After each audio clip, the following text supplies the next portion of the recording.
Okay, we're live. Yo, all right, do some hosting shit, and then I'll get into it. This is not life. I know nothing. This is life and death fucking kind of story. Who the fuck are you? What's your story? My story is I'm an asshole. I'm stupid. I'm you.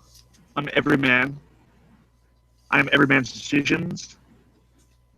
I am the failures of good men and smart men, and I am the commonality of all other men. So guess what my story is? I did some stupid shit. I knocked up a single mom, and this is how it all began. So, take me back to something like 23, 24. The backdrop would be California. And I'm working at a hotel, doing all good, doing my thing. Bounced back from a stint of homelessness, because I was a fuck up, criminal, asshole, jerk, whatever. I bounced back from that. And I bounced back in a really cool way. I got 2 jobs, came down to 1. It was at the hotel, was working night to first, became a manager, made friends. Since my best friend died a few years ago, so this is a big deal for me. I was coming out of my show, it was all good. I was doing well. This is the best time of my life, ever. I was making money, I was living on my own in a nice apartment, in a nice California town, which is impossible, by the way. Living in California is a bitch, but I was still making it, and I was proud of myself. I was banging broads, and higher quality broads at that. Usually my thing was fat chicks, and I was starting to deviate from the fat chicks. It was all good. Until one day, boom, boom, boom. At my job, I worked, it was placed right across from, I was at a hotel. I was a hotel manager. And right across was a restaurant. Right across the parking lot. Not the street, but the parking lot. And so I'm a smoker, like a dumbass.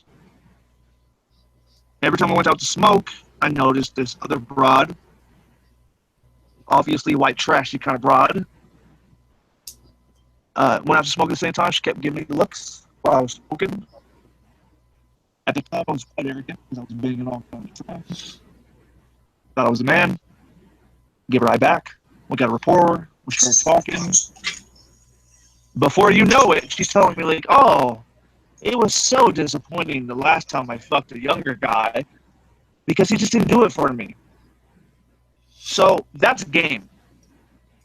What she had put in my head was that I was a younger guy. She was older by about 10 years. And it was a challenge. I was like, oh shit. Why is this chick talking about like this old, like this younger dude? I'm like, what? Like, totally confused. But the basic dick brain was like, well, I can beat that. And that's where it started. It started from a point of arrogance. And so we started fucking. And we got my roommate mixed up with her. My roommate was fucking her friend that worked at the same restaurant, this, that, and the third. And before you know it, she's knocked up. But right before that, I actually did the right thing. I had a moment of red pill clarity. Because as I was dating her, I kept getting these weird signals like, hey, something wrong.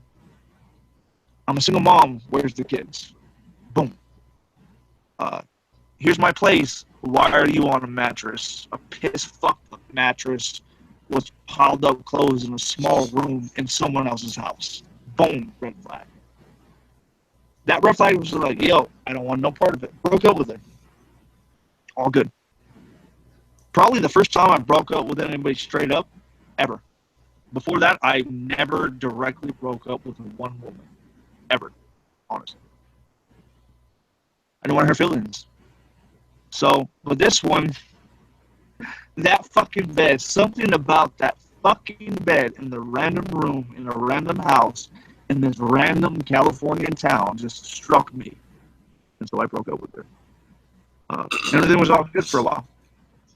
So fast forward a few weeks, probably several. She pops up in my work. She's right across the fuck way, the parking lot, of course. So a big stretch. She shows up. I was working alone, and she drops the news. I'm pregnant. In the normal male brain,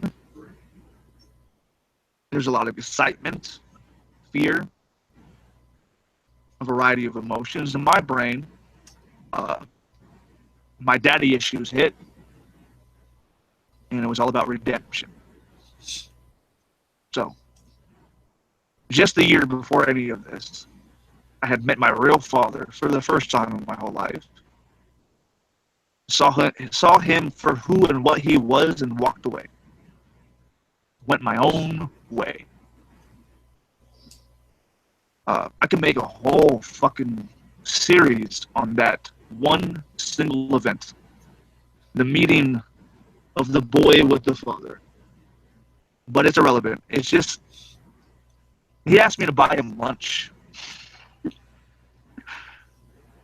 20-some years and never seeing me. We got a couple moments of talking. He talked some bullshit. And he asked me to buy lunch. So, from retrospect to that, something about that, which I now recognize, brought me to this decision that I was going to be a stand-up man. I was going to be so unlike my real father. And I was going to be with this woman, despite her character flaws, her obvious red flags.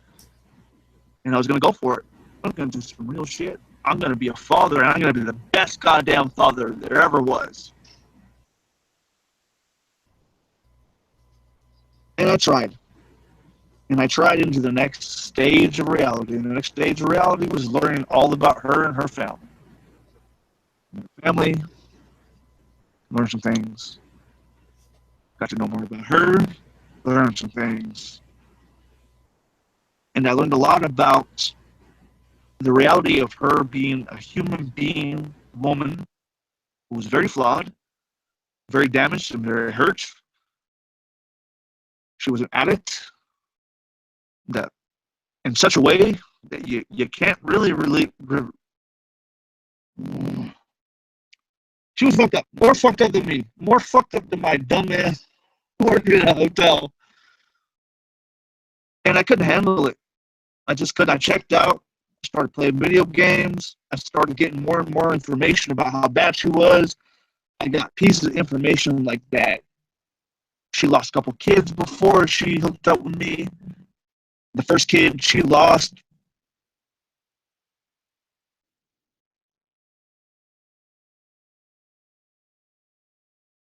was in the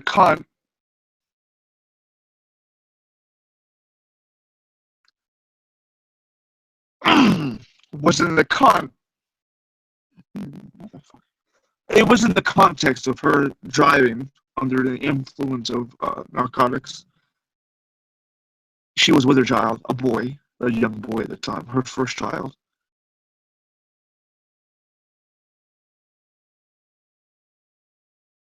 There was a crash. She killed a man. Her son was not hurt, gratefully. She was not hurt. Whatever.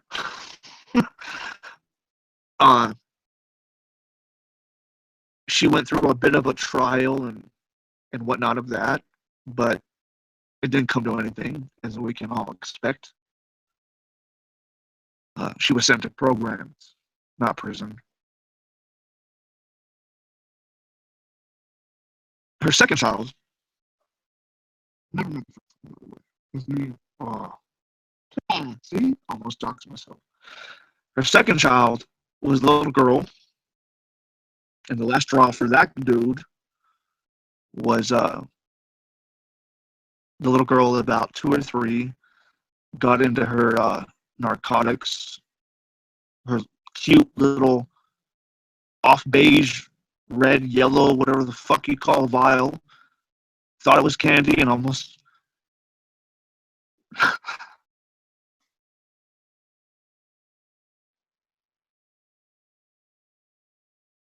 almost overdosed. She was taken to the hospital. She didn't die, which was cool. But that man loved her righteously, right? Good guy.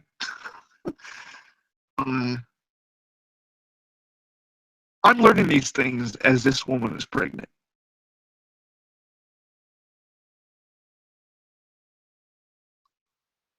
I don't know what to do. Don't know what to talk to. When I talk to my homies, my friends, all they have is sound advice. Don't move her in. Don't be with her. Get a blood test. What the fuck are you doing? I couldn't hear any of it. And eventually I isolated myself from the best support system that I had at the time, right? You know, men get stupid like that sometimes. People get stupid, whatever you want to call it. So I'm with a complete psychopath who has my seed in her stomach, and I don't know what the fuck to do. I didn't talk to my family. I didn't talk to her family. I didn't talk to anybody. I didn't know what to do. I was completely lost and confused. Meanwhile, there was, vetting from her family. They were getting to know me and whatever. And that's a story in and of itself. And but at some point, they hit me up and was like, "Hey, this pregnant woman from our camp is crazy. Let's do an intervention." And I was like, "Oh, I'm totally down. Let's do it." And then they were like, "Oh, well, we can't do it this day, or we can't do it that day. We can't do it that day." And meanwhile, real things were happening. A real woman is using bad drugs in a pregnancy with a real baby, and all kind of fuck up shit is happening. And I don't know what's going on. And so, wow, I'm in that mind frame right now. It's crazy. Storytelling is crazy. Anyway, my family intervened. I finally said something to trigger my fucking family, uh, which is a Midwestern kind of okay, really fucked up, but less fucked up family, I guess. And they offered, like, hey, come out to this place, come out to where we are, and we'll help you out. Obviously, this woman is very crazy or whatever, and you're very confused, and we'll help you out, which is totally awesome at the time because I didn't know where else to go. Financially, I was fine, but it was the environment that I couldn't handle. It was her place, and everything was run rampant. So, like, let's skip town. So she followed me, and I think she followed me because she was following my family's plausible finances. Uh, she thought she could come up, probably. We get to where we are. It's not easy. We're not in a cool home. We're not in a big home at first. We're staying with my sister. She had her own problems. All kind of fuckery happened.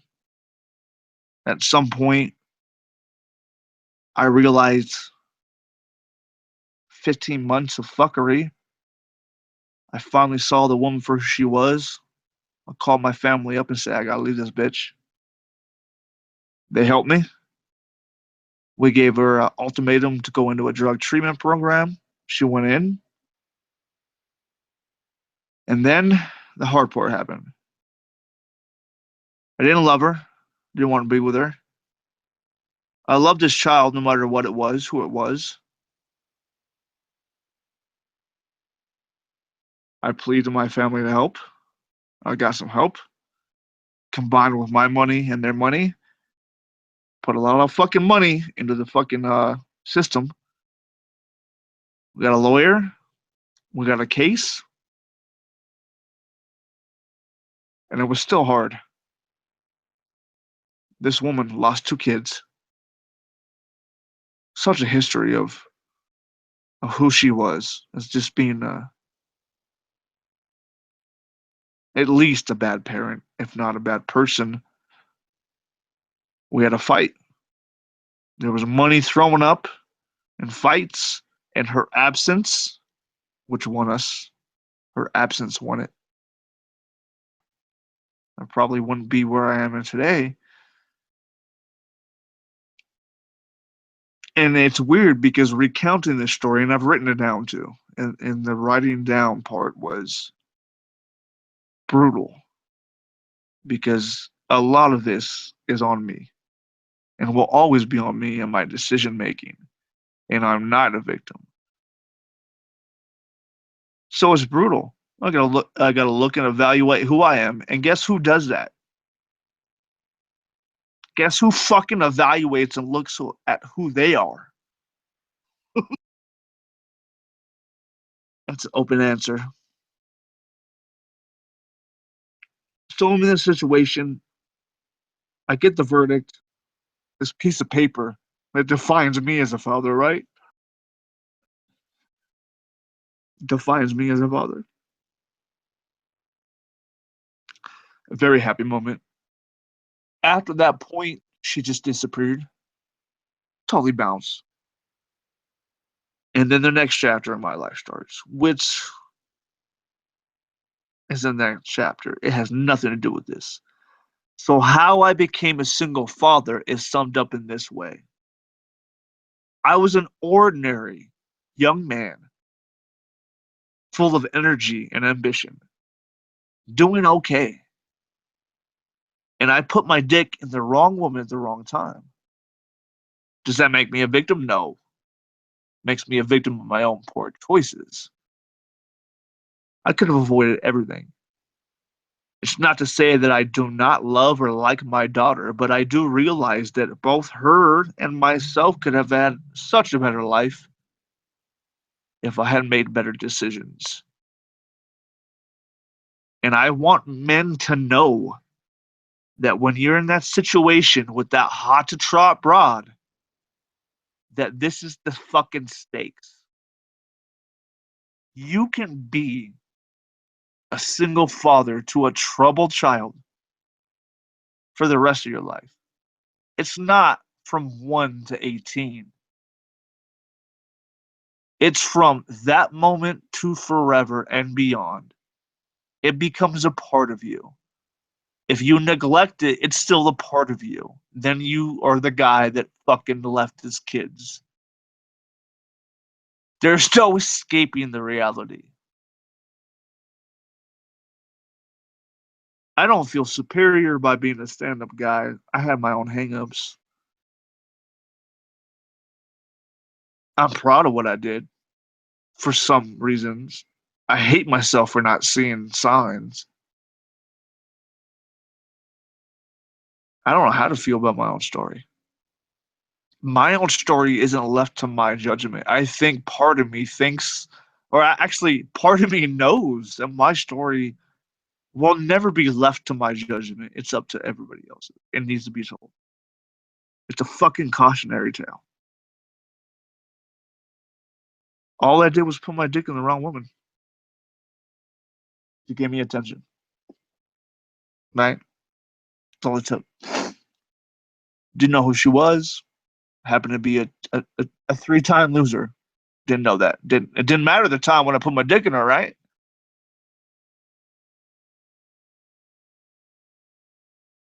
And some can say like, "Oh, you're fucking stupid." And like, how can I refute that? Obviously, I was stupid. How many men are out there right now in the same situation are stupid? If what I say can make them less stupid and avoid those problems, that's a good thing. So fuck what you say about my story or what I did right or wrong. Like everything I did in my story was wrong. I'm not even gonna give you that fucking weird spiritual motherly shit. Well, at least I have my baby, and my baby is my most precious shit. You know what? I fucking love my daughter. And that's a separate fucking issue. My daughter's relationship and mine is fucking separate. It is what it is. I love her. I won't stop loving her. I can be red pill as fuck, and I'm not gonna stop loving her. It's irrelevant to the story because I'm dealing with the consequence.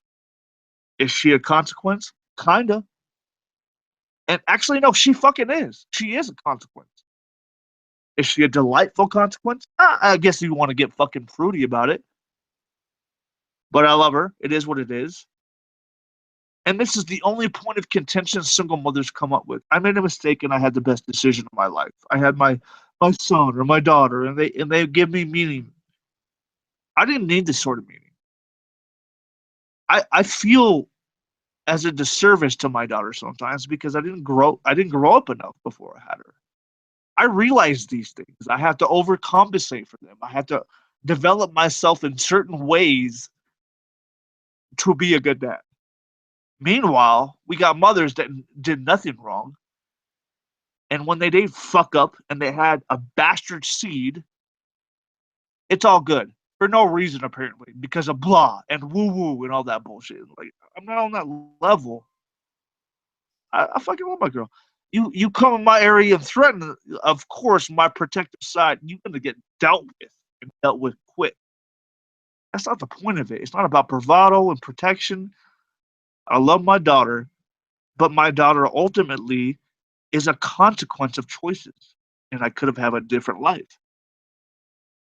And the fact that I could say that, like, hey, it would have been cool to maybe have that different life is not to devalue her. We're talking about different alternatives and realities and shit. I love her. That won't ever change. But I could have done better by her. I could have been better by any child I had by fucking the right woman, right? Or not fucking any woman at all. Or, like, there's so many different possibilities. We look at everything so dualistically, you know. I don't know if I can posit the moral of my story, but if it was the moral of my story, is that don't be arrogant. You're 20 something, you're banging broads, you banged the wrong one. Mine was a waitress. Your whole life changes, condom or not. I remember wearing a condom with her the first time, and as an honest man, I can tell you I didn't wear it a couple other times because it didn't feel good. So that's a good criticism on me. But that's how most 20-year-old motherfuckers think anyway, right?